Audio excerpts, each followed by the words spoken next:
Hoje a gente vai falar sobre a queridinha, né? Klabin. Vamos fazer uma análise aqui dos indicativos do RI bem rápido, porque o que eu quero mostrar para vocês aqui é o dividendo yield projetivo dessa empresa. Se esse valor aqui, ó, 4,56 tá caro ou tá barato, porque é isso que realmente importa, né? Não tô nem aí se você acha que Klabin é uma boa empresa ou não. O que faz um investidor ser realmente um bom investidor não é ele descobrir se uma empresa é boa ou não. Isso aí, na verdade, faz muitas pessoas caírem em armadilhas. O que faz e diferencia um bom investidor da média é entender as boas empresas e quais são as boas empresas que estão descontadas, que estão baratas, que estão no momento de entrar. Então você tem que descobrir se esse 4,56 aqui da Klabin é o momento ideal de entrar nela ou se ela tá cara, barata, né? Porque esse valor de cotação aqui muitas vezes engana. Você acha que é só R$5, eu consigo facilmente tirar do meu bolso. Mas imagine se você estiver pagando R$5 uma coisa que vale 2. Pagando caro, né? Agora imagine o cenário contrário, tirar R$100 do seu bolso. É muito caro, né? É muito mais difícil do que tirar R$5. Só que pensa comigo agora, o cenário contrário, né? Se você estivesse tirando R$100 do seu bolso para comprar algo de 500, pô, aí ficou baratíssimo, né? Então, a partir de hoje, você não vai mais olhar essas cotações e vai dizer, essa cotação aqui tá baratinha pelo valor que você enxerga na tela. Você tem que calcular se a ação tá baratinha ou não através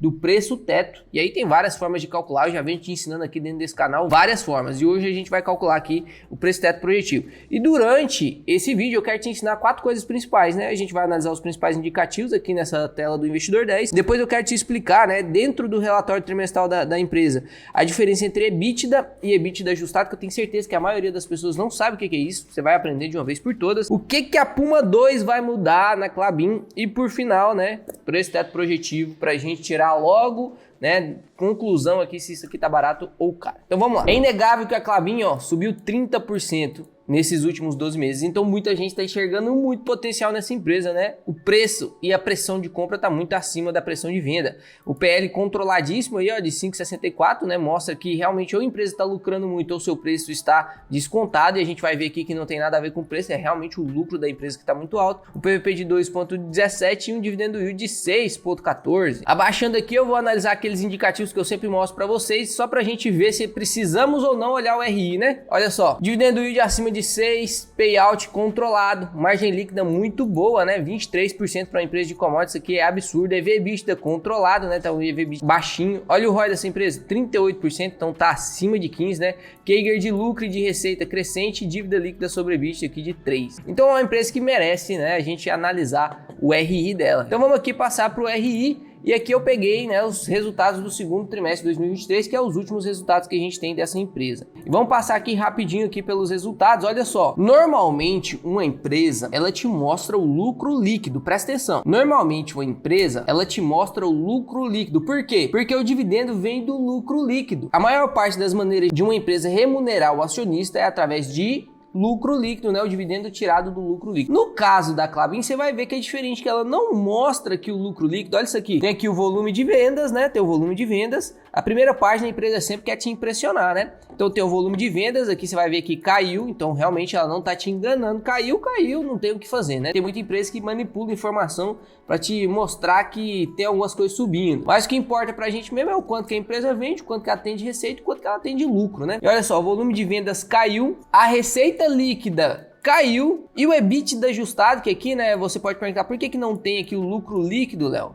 Pois é, você vai entender o motivo. E por isso que eu vou te explicar o que é o EBITDA ajustado nesse vídeo, tá? Caiu também, então tudo caiu aqui, né? E você pode perceber que a maior queda vem realmente por causa da celulose. Olha isso aqui. A margem EBITDA caiu aqui, ó, justamente porque na celulose, no segundo trimestre de 2022, vendeu 1 bi, e nesse segundo trimestre de 2023 vendeu só 389 bilhões, né? Então caiu aí 70%, na verdade caiu 70% na margem da celulose. E aí, meu parceiro, você vai ver o quanto que essa empresa é fenomenal. É uma empresa aí que já está há mais de 120 anos no mercado, né? É gigantesca, tem mais de 25 mil funcionários. E você vai ver o que ela está usando para driblar isso aqui, ó, porque isso aqui é um problema conhecido. Toda empresa de commodity, e a Klabin é commodity celulose, né? Ela passa por isso. Vai ter momentos em que a celulose vai estar cara, vai ter momentos que a celulose vai estar barata. Ciclo de commodities. Depois você digita aí no Google, você vai ver que tem várias empresas que se enquadram nisso. E a Klabin não é diferente. Empresa de commodities vai passar por isso. Só que o que tem de diferença entre boas empresas e empresas ruins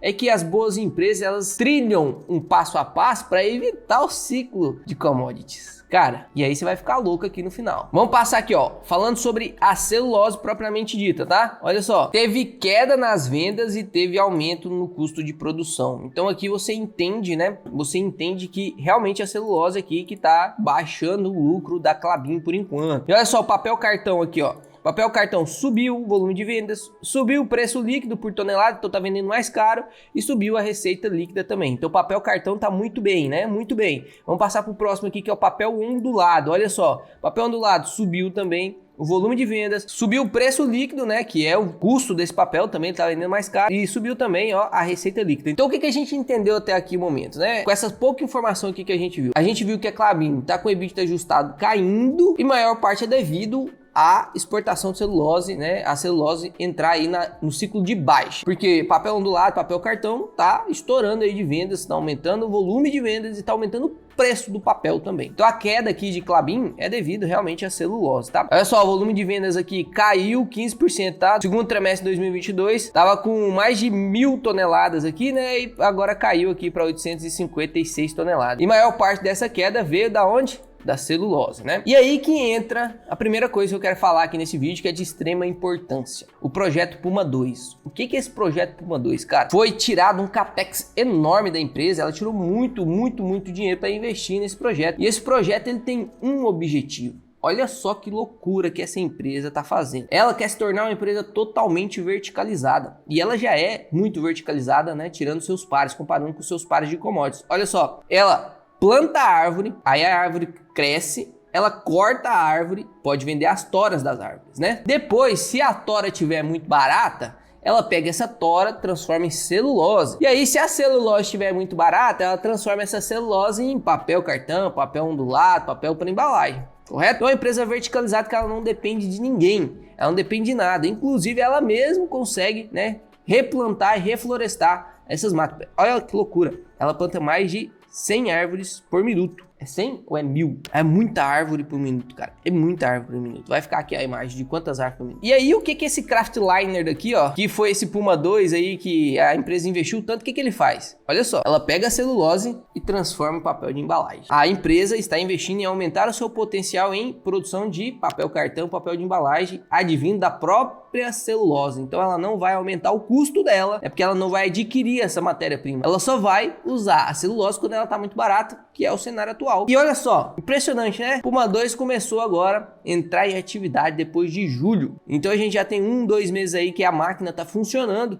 e tá transformando celulose em papel. A gente não sabe como que vai vir esse resultado do terceiro trimestre, mas se seguir o segundo trimestre, os papéis subindo de preço, subindo em volume de vendas, se a gente vai vender menos celulose e vai vender mais papel e o papel tá dando mais lucro, isso aqui é uma máquina de imprimir dinheiro, né? O Puma II vai ser uma máquina de imprimir dinheiro. E para construir a Puma II, ela precisou se endividar, né? Só que olha só a dívida dessa empresa aqui, ó. A dívida líquida é muito importante. Você tem que sempre ver a alavancagem das empresas. Sempre tem que ver a alavancagem das empresas. A gente gosta de uma dívida líquida sobre EBITDA menor do que 3, certo? Menor do que 3. Exceto para o setor elétrico, que pode ser até 5, tá? Mas aqui a gente quer uma dívida líquida menor do que 3. E olha só aqui, ela tava com a dívida líquida de 4,4 e diminuiu substancialmente, ó, para 2,6, cara. Então, realmente é uma dívida aí que tá controlada, né? É uma dívida que tá menor do que 3. Você consegue ver aqui nesse próximo slide aqui como que está dividido essa dívida. Olha só, isso aqui pode te preocupar um pouco, né? Mas olha só, dívida em dólar, tá 20 milhões e meio de dívida em dólar. E aqui, 86% aqui dessa dívida em dólar é fixa, então a taxa tá fixa dessa dívida, ela não vai subir, não vai descer, só que é em dólar, né? É em dólar. E normalmente o dólar, ele valoriza sobre o real. Isso é uma coisa que a gente tem que tomar muito cuidado. E a dívida em real é 5 milhões, né? Então a dívida em dólar é quase 5 vezes maior, né? Quase 5 vezes maior do que a dívida em real. E se a gente for pegar aqui o cronograma de amortização dessa dívida, que é muito importante que você veja, a gente tem aqui o caixa, né? A gente tem o caixa, ó. Essa primeira barra é o caixa e aqui é a dívida. O que tá em roxinho é dívida em real. O que tá em branco é dívida em dólar. E aqui que vem um pouquinho da preocupação de algumas pessoas, né? Olha só, dívida em real aqui, o caixa cobre até 2026, ó, até metade aqui de 2026 o caixa cobre essa dívida. Só que depois de 2026, muita dívida em dólar, ó, muita dívida em dólar. Muita dívida em dólar. E a gente não sabe quanto que vai estar essa dívida em dólar, né? Porque a taxa pode até ser fixa, né? Tá até aqui, ó, 86% da dívida bruta em dólar tem sua exposição em taxa fixa, Então não vai subir essa dívida vai ser aqui, ó, 5,2 milhões mesmo, tá? Então não vai subir a dívida. Só que o problema é que o dólar sobe em relação ao real, né? Ó, de 3 anos para cá, o que aconteceu com o dólar? O dólar valorizou sobre o real, vamos até ver isso aqui, ó. Olha só, nos últimos 5 anos para cá, eu vou apagar esses rabiscos aí que a gente fez, né? Dos últimos 5 anos para cá, olha isso aqui, o dólar valorizou sobre o real 20%, então pode ser que essa dívida aumente 20%, né? Se a gente pegar aqui, ó, em momentos que deu bump de dólar, ó, 30%, né? E essa dívida aqui, ela não vai esperar o dólar abaixar para você pagar ela. Então a Klabin tem que tomar cuidado, né? E o investidor também tem que tomar cuidado, porque tem a consciência de que 80% da dívida dela é em dólares, tá? Vamos aqui para a parte que todo mundo gosta, que é proventos. Como que tá funcionando o pagamento de dividendos dessa empresa? E aqui a gente vai calcular, né, o dividendo yield projetivo. Vou te explicar a diferença de EBITDA e EBITDA ajustado, tá? Presta atenção porque isso aqui você tem que anotar. Presta atenção, isso aqui você tem que anotar. Aí, lógico, né? Já que vocês parou aí um pouquinho para poder ir lá pegar a caneta, dá um pause aí para você ir lá pegar a caneta. Você já aproveita na volta e deixa o like no vídeo e se inscreve, né? Aqui nesse canal, cara, eu quero fazer o máximo de mim vai vir 200%. Vai te ensinar tudo que você precisa saber para poder investir de maneira, assim, qualificada, né? Não é investir bem, não. Investir de maneira qualificada. Você vai adquirir conhecimento pago aqui nesse YouTube. É diferente de todos os outros canais. É por isso que realmente eu quero que você se inscreva se eu te ajudar. Se eu não te ajudar, não precisa inscrever. Não precisa. Agora, se você acha que eu te ajudei em algum momento, retribua o nosso trabalho aí com um like e se inscreva, tá? Porque olha só, esses dias para trás eu fiz uma conta, né? De quantas vezes eu demoro para gravar um vídeo, quantas vezes mais eu demoro do que você dar o like. E a conta foi absurda. Considerando que você demora 3 segundos para dar o like, porque não demora, né? Demora 1 segundo ou menos. Eu gasto 3.600 vezes mais tempo para te ajudar do que para você me ajudar. Então, clica aí no like, contei até 3 aqui, você já clicou, muito obrigado, vamos continuar. Vamos falar sobre os proventos da empresa, né? Muita gente quer investir em Klabin porque tá pagando bons dividendos também, né? E aqui se a gente pegar o histórico dos últimos 5 anos, a gente vê que nem sempre foi assim, né? Lá em 2019 pagou 5,2, em 2020, né, passou pela crise lá que todas as empresas passaram e pagou aí, ó, 0,1. Na verdade, isso aqui foi só para falar que não pagou nada, né? Depois 2,7, depois subiu para 6,8 e 7%. Nesse ano de 2023 ainda tá 7%, né? Mas ainda pode subir ou pode diminuir, dependendo de quanto ficar, né, essa cotação. E olha só, qual que é a política de dividendos dessa empresa? O alvo é entre 15 e 25% do EBITDA ajustado. Então a gente vai fazer essa projeção otimista, que é 25%, e a pessimista, que é 15% dos pagamentos. Mas para isso você precisa entender o que é EBITDA e o que é EBITDA ajustado, tá? EBITDA é algo muito simples, que você precisa aprender e a partir de hoje você não vai ter mais dúvida, tá? EBITDA é o quanto que a empresa tem de lucro operacional. O lucro líquido é diferente de lucro operacional. O lucro operacional é o quanto que ela ganha por fazer a operação que ela faz. Então a Ingrid que vende bolo, a gente tem o EBITDA dela aqui, que é o quanto que ela ganha vendendo esses bolos. E aí depois, quando a gente vai destrinchando esse lucro operacional, a gente pega um monte de indicadores. A gente pega receita líquida, receita bruta, lucro líquido, lucro bruto e inclusive o EBIT e o EBITDA, tá? Então olha só, o que é o EBITDA? Esse aqui é uma sigla, na verdade, para juntar um monte de indicadores. O E é o net income, né? Que é o quanto que a empresa está ganhando. São os earnings, os ganhos da empresa, a receita realmente, tá? Daí vem, para essa receita, para todo esse dinheiro que passa para o caixa da empresa virar lucro líquido, ela precisa tirar um monte de coisa. Primeiro, ela tem que tirar imposto, depois ela tem que tirar taxas, depois ela tem que tirar a depreciação da moeda, depois ela tem que tirar a amortização e só assim o EBITDA vira lucro líquido. Só que aqui a gente não está interessado em ver o que é lucro líquido, porque a empresa ela não paga por lucro líquido, né? A maior parte das empresas paga assim, ó, 25% do lucro líquido da empresa, 50% vai ser distribuído do lucro líquido da empresa. No caso da Klabin, como a gente viu aqui no slide anterior, é de 15 a 25% do EBITDA ajustado. E qual que é a diferença do EBITDA para o EBITDA ajustado? O EBITDA ajustado é realmente para ter a certeza que a gente está falando só do lucro operacional pela operação da empresa. Então, por exemplo, se esse E aqui significa earnings, né, que são os ganhos. Se, por exemplo, a Ingrid vendeu o forno dela, tá fabricando bolo e aí os ganhos delas mensais sejam de 4, 5 mil reais, tá? E aí nessa ocasião, nesse mês, ela vai e vende o forno dela. E aí essa venda do forno subiu os ganhos delas de 5 mil reais para 7 mil reais. Então o EBITDA nesse mês vai vir alterado, né? Vai vir mais. Mas não foi porque ela vendeu mais bolo, foi porque ela vendeu algo do patrimônio dela. Foi porque ela tirou o patrimônio líquido e transformou isso em ganho, né? Então o EBITDA ajustado é justamente para tirar qualquer tipo de falsidade no lucro operacional. Então se a empresa vendeu alguma indústria, se a empresa vendeu alguma máquina, a gente quer tirar tudo isso e quer pegar só o EBITDA ajustado mesmo, que é o quanto que tem de lucro operacional propriamente dito, beleza? E como que a gente sabe, Léo, qual que é o lucro operacional dessa empresa? Ó, você não precisa se preocupar, né? Quando a empresa paga por lucro líquido, ela tem que mostrar o lucro líquido. Quando a empresa paga por EBITDA ajustado, ela tem que mostrar o EBITDA ajustado, tá? E ela mostrou o EBITDA ajustado. Se a gente voltar aqui na primeira página, olha isso aqui, ó. EBITDA ajustado, ó. EBITDA ajustado. Tá aqui, ó, por segmento, né? 956 de papel e embalagem e celulose 389 milhões. Então a gente teve, né, de EBITDA ajustado nesse segundo trimestre de 2023, 1,344 bi, né? E a gente vai calcular agora o dividendo yield projetivo através dessa métrica, que você vai aprender tudo aqui, né, cara? Você já aprendeu aí o que é EBITDA, o que é EBITDA ajustado, o que a Puma 2 vai fazer, quais os principais indicativos, o que está acontecendo com o Klabin, e agora você vai entender se aquele valor lá de R$ 4,56 está caro ou tá barato. Vamos lá? Pega seu cafezinho, porque é hora de calcular preço teto, tem que estar acompanhado no cafezinho. Inclusive, quero pedir para vocês uma coisa, ó, presta atenção, que isso aqui é para me ajudar mesmo, tá? Quem aí que tá assistindo esse vídeo que fabrica caneca, principalmente daquelas especiais, assim, que você coloca o líquido quente e vai subindo assim a imagem, né? Eu quero essa imagem aqui, ó, aparecendo só quando tem café dentro. Se você produz esse tipo de caneca ou conhece alguém, fala comigo lá no direct, beleza? Vamos produzir umas canecas aí pra presentear alguns adeptos. Então eu te espero lá no direct, tá? Pra me ajudar. Quem não gosta de café, cara, você tem que desconfiar. Esse cara não é normal, não. Ou ele não experimentou café, ou não é normal, não. Não é normal, não. Dá café pra ele. E olha só, lembra que eu tô falando aqui de dividendo yield projetivo. Olha a palavra, projetivo. Nós estamos projetando. Eu não tenho bola de cristal, posso errar feio. Posso acertar bem certinho? Posso acertar na mosca também. Mas eu posso errar feio. Não tem como eu prever, cara. Eu não tenho bola de cristal, não tem como você prever, não tem como nenhum analista prever. Sabe aquelas informações lá que você...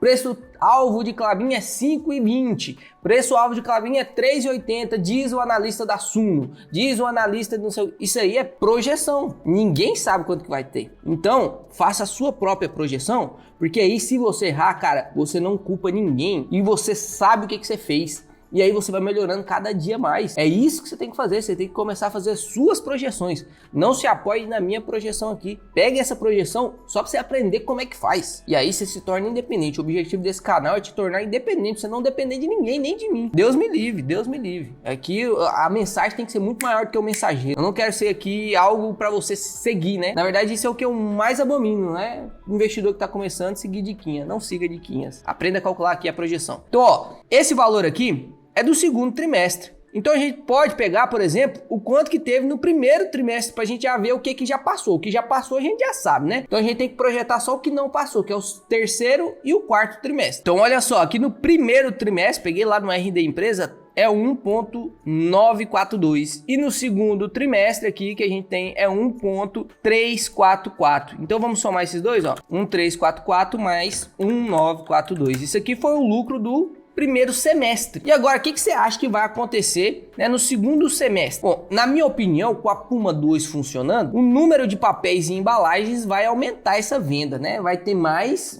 produção e provavelmente, né, vai ter mais venda. Não sei se o preço do papel vai diminuir, porque agora como tem mais oferta, pode, né, realmente diminuir o preço. Só que a própria Klabin falou que a demanda está monstruosa. Então eu acredito que esse valor aqui de vendas de papéis, ó, 956, vai subir pra caramba. Lá no primeiro trimestre foi 998. Então tá nessa média de 900, 950 milhões em vendas de papéis. Eu vou provisionar que isso aqui vai subir 5%. Vamos? 5% no terceiro trimestre e 5% no quarto trimestre. Então a gente pode colocar que essa venda de papel aqui, ó, no terceiro trimestre, tá? No terceiro trimestre vai ser mais 5%, vai ser de 1 bilhão. E lá no quarto trimestre vai ser de mais 5% aqui, ó, vai ser de 1,05 bi, beleza? E agora a gente só tem que provisionar, né, tentar adivinhar o quanto que vai ser de celulose. E vamos colocar aqui agora como a gente está usando a celulose para produzir mais papel e a produção de celulose não vai aumentar tanto, vamos pensar assim, né?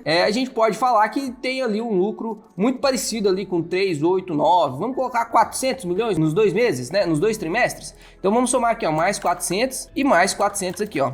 Pronto, agora a gente tem terceiro trimestre, quarto trimestre. Vamos somar os dois agora? Porque se a gente soma os dois e soma com o primeiro semestre, a gente tem o lucro anual da empresa. E aí a gente pode fazer o quanto que ela deveria pagar para ter um dividendo yield de 6% e o quanto que ela ainda pode pagar, né? Então vamos lá, vamos somar aqui, ó. No segundo semestre, então, seria de 1,453 mais 1,403. Seria de 2,856. Você vê que inclusive foi menos do que o primeiro semestre. Duas formas de calcular agora, né? A gente pode fazer só o quanto que vai pagar agora no segundo semestre e a gente pode fazer o quanto que vai pagar durante o ano, né? Porque a gente já tem alguns pagamentos que foram feitos em 2023. Então vamos calcular o quanto que vai pagar por ano. Vamos calcular o quanto vai pagar por ano, porque o que já foi pago, a gente tem que descontar, porque tem que ver se ainda vai ter algum pagamento agora ou não. A política de dividendos da Klabin costuma ser trimestral, então em 3 meses ela tá pagando. Então vamos lá, vamos somar aqui pra gente ver o quanto vai ser de lucro anual, né? Mais 2,856, olha só,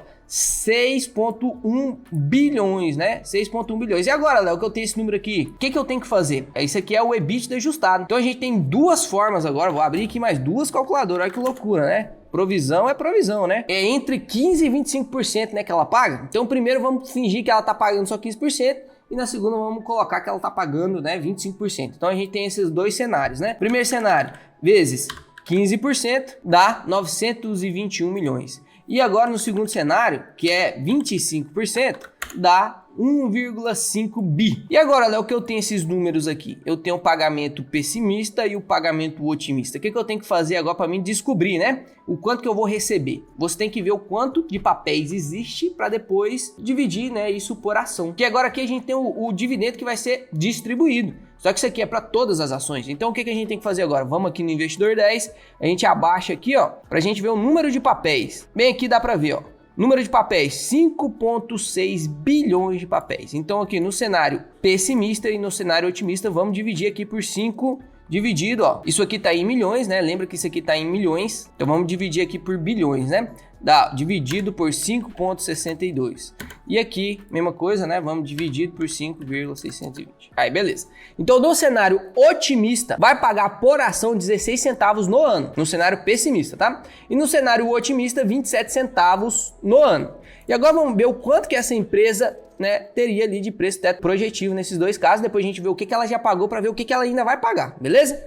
Então, ó, no cenário pessimista, vamos pegar aqui esse valor e vamos dividir aqui pela cotação, porque aí a gente sabe o quanto que seria de porcentagem de dividendo yield, né? Então, ó, dividido por 5,56 dá, olha só, meu parceiro, 5,59% de dividend yield. Tá diferente aqui, Léo. Por que tá diferente? Porque aqui ela distribuiu mais. Por isso que você analisar só indicativo pode ser o maior erro da sua vida. Eu já soltei um vídeo aqui, os 5 maiores erros da sua vida, quando você vai começar a investir, principalmente se você está no nível mediano, que você já sabe analisar indicativo, aí você vem, só analisa indicativo aqui e não vê mais nada, não abre RI, você cai nessas armadilhas, ó. A empresa, você tem que olhar ela como um vídeo, não só como uma foto. E esse indicativo é foto, né? Não tem como um consolidador vir aqui e te falar, né, quais são os projetivos, porque senão seria uma casa de análise, né? Isso aqui é o cenário pessimista, então. Se você pagar esse preço aqui, você vai ganhar, né, no cenário pessimista, 3,59 de dividendo yield. E no cenário otimista, vamos ver aqui, ó, dividido então pela cotação, dividido por 5,56, daí, ó, vezes 100 para virar, né, porcentagem, olha só, 5,99. A gente calculou, presta atenção, a gente calculou aqui o quanto que iria subir ali na produção de papel. Posso estar enganado, pode subir 20, 30, 50%? Pode. Aí realmente, meu parceiro, é projeção, né? Eu coloquei 5% ali para ser um mais conservador, para não arriscar muito o meu dinheiro. Se eu colocasse 20%, o dividendo yield ia estourar aqui para 8, eu ia descobrir que a Klabin tá barata. Nesse caso aqui a gente pode, né, a gente chega à conclusão de que no cenário otimista de 25% aqui de pagamento, ela está no preço, inclusive um pouco acima do preço justo, né? Um pouco acima do preço justo. Por quê? Porque o basinho, o gênio ali que ensinou a gente a calcular preço teto, ele fala que tem que pagar pelo menos 6%. E aqui a gente tá no cenário otimista, pagando menos de 6%. Imagina se lá depois, né, ela fala que vai pagar só 15% do EBITDA ajustado. Não tá errado, ela pode falar, ela já avisou que pode ser de 15 a 25, né? Então você tem que estar dentro das projeções. E aí o quanto que ela já pagou esse ano pra gente finalizar o vídeo, né? Ó, em 2023 ela já pagou 18 centavos, 18. No cenário pessimista era 16 centavos. E no cenário otimista, 27 centavos. Então, quer dizer que ela já ultrapassou o cenário pessimista, né? Já ultrapassou o cenário pessimista. Vamos pegar aqui, ó, vamos ver agora. 0,27 centavos menos 18 centavos, que foi o que ela já pagou. Ela ainda pode pagar 9 centavos de dividendo yield, né? 9 centavos de dividendo para você aí, ó. Então, se você comprar Klabin, espere receber nessa projeção que a gente fez, que fique bem claro, mais 9 centavos. Ah, Léo, eu acho que ela vai vender muito mais, e esse EBITDA ajustado aí vai subir muito mais do que 5%. Cara, fique à vontade para fazer a sua projeção. O meu intuito aqui foi te ensinar. No momento, eu realmente acho que a Klabin, ela tá ultrapassando seu preço teto, né? A gente não sabe como vai ser no terceiro trimestre ali, quanto que vai subir. Talvez depois dos resultados do terceiro trimestre, aí sim talvez essa empresa comece a ficar barata. Mas agora, se você investir nela nesse valor, você está recebendo menos do que 6% de dividendo yield, né? Ah, Léo, mas tem uma valorização ali gigantesca. Aí, meu parceiro, entra no setor de oportunidades. E se você quiser aprender mais sobre empresas de oportunidade, deixa aqui no comentário que eu gravo um vídeo sobre isso. Inclusive eu tenho Klabin na minha carteira. Será por quê? Será que é porque eu tô querendo receber dividendos com ela? Acho que você concluiu que não, né? Mas não é uma empresa ruim, é uma empresa excepcional. E eu só elogiei ela durante esse vídeo em todo. Então você tem que ter clareza e bom senso para entender, né, quais foram as tomadas de decisões. Beleza? Se você gostou desse vídeo, deixa o like, se inscreve. Te vejo em breve. Até o próximo vídeo.